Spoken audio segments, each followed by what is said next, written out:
All right, the Democrats are trying to blame Hillary's defeat on the Russians. Great. Why would the Russians be mad at Hillary? Let me give you a couple of reasons. A, Syria is a Russian ally. Hillary uh, destabilized Russia, gave money or destabilized Syria, helped start a civil war in Syria, which led to ISIS. She funded Muslim extremists, terrorists. Oh, they can't say that, so it's okay to fund them, but those are the ones that started the Syrian war. Now, that's an act of war. When you have a ally, Syria, of Russia, and you attack Syria, that's a war against Russia.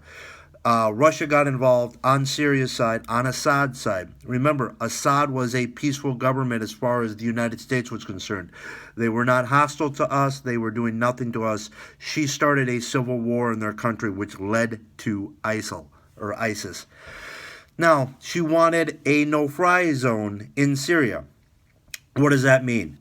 The rebels or the Muslim extremists don't have an air force. Who does? The Russians and the Syrians. Russia's ally inside of their own border, the Syrian Air Force, and then you have the Russian Air Force that are helping to defend and try to win the civil war in Russia, or in Syria, sorry.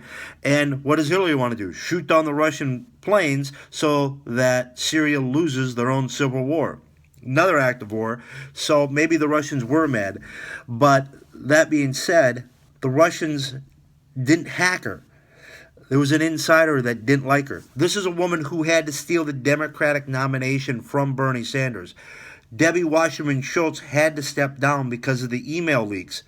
Now, were those leaks coming from Russia, or was it coming from somebody inside the Democratic National Committee that saw what was happening to Bernie Sanders and decided to leak the information so everybody knew how crooked Hillary and Debbie Wasserman Schultz were? Now, the Democrats are pushing us towards war with Russia in order to delegitimize Trump and say that it wasn't Hillary Clinton's fault. Hillary Clinton had to steal the Democratic nomination, which is a sign of weakness. Hillary Clinton didn't go to Wisconsin. She lost Wisconsin. She really needed it. She didn't spend a lot of time in Michigan. She took Michigan for granted. She rested a lot, which means she wasn't really healthy. She wasn't, she didn't have the stamina, as Trump would say, for the presidential race. She took Pennsylvania for granted. She took Ohio for granted. You know, she wins. If she works harder in Wisconsin, she could have won. If she'd have worked harder in Iowa, she could have won. She worked harder in Michigan, she could have won Michigan. She took Michigan for granted, lost.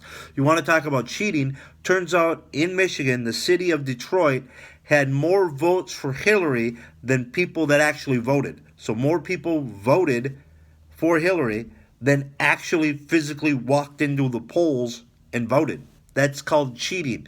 But they still lost the state because she did so horribly, badly in the rest of Michigan that the cheating in Detroit couldn't overcome the feeling of the rest of the state. Now, the 2016 election's over. The 2020 election has begun. And if the Democrats are going to take the position that the Russians stole the election and everyone that voted for Trump's a racist, bigot, homophobe, oh yeah, and the Russians stole the election, here's what's going to happen.